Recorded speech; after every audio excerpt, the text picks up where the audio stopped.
We begin tonight with a very sad update on the fatal train crash near Mathis that claimed a third child's life. This is a picture of the three victims. The 5-year-old Aubrey Galley, who was on life support, passed away last night.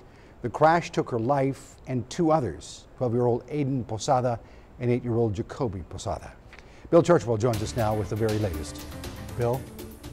I spoke with family members tonight of the three children as they mourn their loss.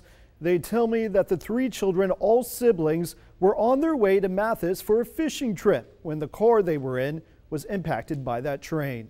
The images are tough to look at. The accident taking place here at County Road 1136 Saturday morning. Today, a survey team with Union Pacific was at the site conducting their own investigation into what happened. Galley was in a car with her father and the two brothers when authorities say the vehicle failed to stop for the Union Pacific train at the railroad crossing. 12-year-old Aiden and 8-year-old Jacoby Posada were both pronounced dead at the scene. Family members of the children arrived at the site today to place a memorial in their honor. The family is from Beeville, and today I spoke with them about that tragic event.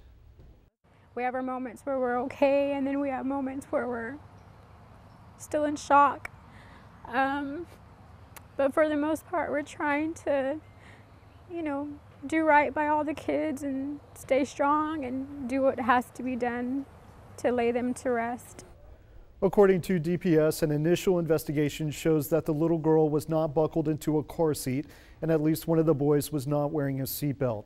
The 5-year-old's father, who was driving, also suffered injuries. He is now out of the hospital and is with family as they grieve.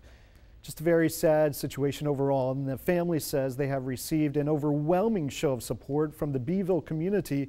We will hear more from the family coming up tonight on 3 News at 6 o'clock. Back to you.